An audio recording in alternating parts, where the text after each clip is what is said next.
अच्छा बन जाएगा।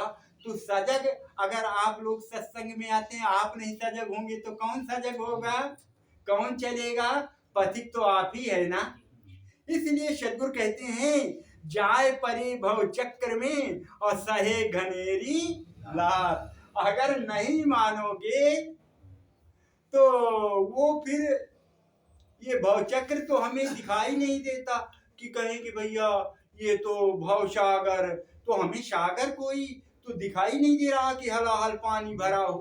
अरे ये विषयों की बराबर, विषयों की जो बयार है यही भव सागर है।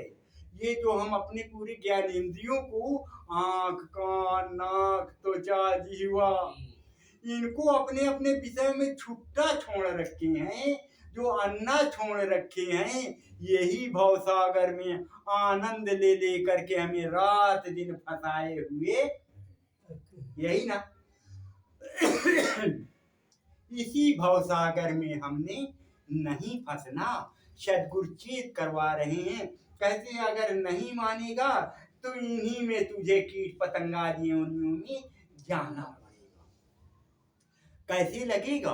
गटर देखे हैं, गटर जो नाला नीचे नीचे बह रहा है आपके सड़क में, और उसी के ऊपर एक चाय दुकान रखे, और चाय दुकान का जब वो पात्र गरम गरम धो करके और डालता है गरम पानी, नाले में डाल देता है, तो जानते हो वहाँ कितने जीव हैं, ऐसे ऐसे वाले चलने वाले। वहाँ जितनी संख्या कहें उतनी कम, इतने उसमें बुझबुझा रहे। वो कौन है? हम ही आप हैं। और उसके ऊपर वो तड़का छेवका लगा दिया। कितने मरे एक बार में कुछ गिनती कर पाएंगे नहीं। ऐसी त्रासदी हमको सहना पड़ेगा अगर ये सद्गुरु साहेब, कबीर साहेब की बात नहीं मान रहे हैं तो। जाए परे भव चक्र में सहे घनेरी लात, ऐसे ऐसे हम आपको व्याधियां, त्रासदियां सहना पड़ेगा।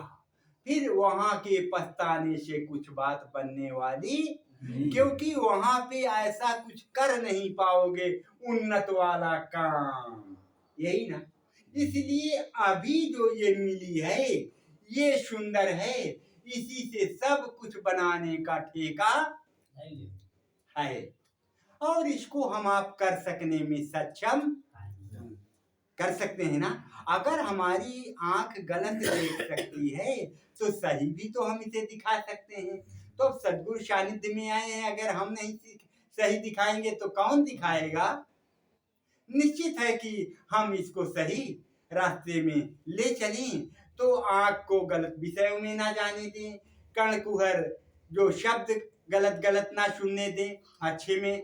ये जिह्वा चटपटर रसास्वादन मदिरापान भक्ति में ना जाने पाए। ये घ्राण शक्ति उटपटांग का सेंट इत्यादि बाहर का गलत गलत में ना जाए। अब कोमलांगम, ये चाम का काम है कोमलांगम स्पर्श, तो वो कोमलांगम के स्पर्श में किसी तरह से हम आपको ढकेल कर ना ले जाए। अब ये अपने अपने विषयों में रात दिन यही दुर्धर्ष शत्रु हैं, और यही हमारे सबसे बड़े हितैषी हैं। इन्हीं को केवल अगर हम 5 विषयों से साध लिया, यही रात दिन निरंतर व्यवसाय करते हैं और कराते हैं, और इन्हीं को हम आप साध लिए तो हमारा पूरा काम बन गया। इन्हीं को, इनका राजा मन है, और मन जब पूरे कर्मचारियों को बैठा लिए तो मनवा जाएगा कहाँ? बिना प्रजा के किसमें राज्य करेगा? वो भी आएगा, आज नहीं कल थोड़ा जब साधनम बैठाओगे तो निकल जाएगा देखी सुनी चीजों में, लेकिन उसको आना पड़ेगा, क्योंकि जो विचार आ रहे हैं उसको आप परोस ही नहीं रहे हो, उसमें समय दे ही नहीं रहे हो। जब जो विचार उठे उसमें समय नहीं दे रहे हो तो मन वाला कराएगा। जब उसकी बात को आप समय तवज्जो नहीं दोगे, बार बार आपको कहेगा ये दे दो, आप नहीं देंगे तो उसे लौट कर आना पड़ेगा, यही ना।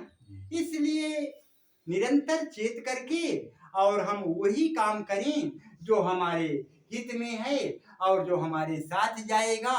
बाकी ये भरा बदूला जो बहुत 99 का 100 पूरा करने में लगी हैं, ना ये अभी तक हुआ है और ना आगे होगा। क्यों? अब आप लोग पेंशनर हैं, अभी तक पूरी सैलरी में नहीं हुआ तो अब आधे में क्या होगा? नहीं होगा ना। इसलिए चेत कर लें, अब उधर ना जाएं, और जो करने आए थे, जो प्रॉमिस करके वादा करके आए थे, उस काम को कर लो तो सब काम बन जाएगा। यही ना आज का सत्संग, यहाँ से विराम दिया जाए, समय हो गया है, समय इजाजत मांग रहा है। और आप लोग इतने सब बुद्धिजीवी हैं, थोड़ा सा कहने से बहुत समझ लेते हैं, तो प्रेम से बोलिए सद्गुरुदेव की जय। अहम शुद्ध चैतन्य ज्ञान स्वरूपम,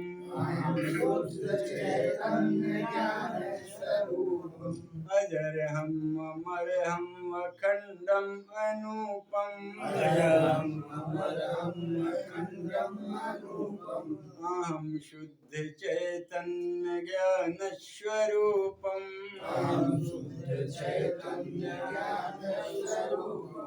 अजर हम अमर हम अखंडम अनूपम। प्रेम से बोलिए सद्गुरुदेव की। आज के आनंद की, भक्त और भगवान की जय, संत समाज की जय, साचे दरबार की, श्री सद्गुरुदेव की। धन्य आप आत्माओं को मैं बारंबार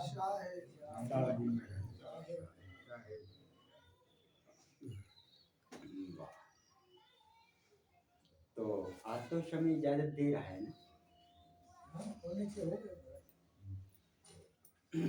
चार लाइन बोल दीजिए।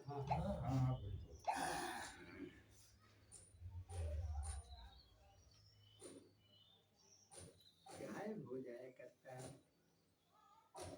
ज्ञान दी मैं तो साखी दे दिया वो करे तीन भूल जाए।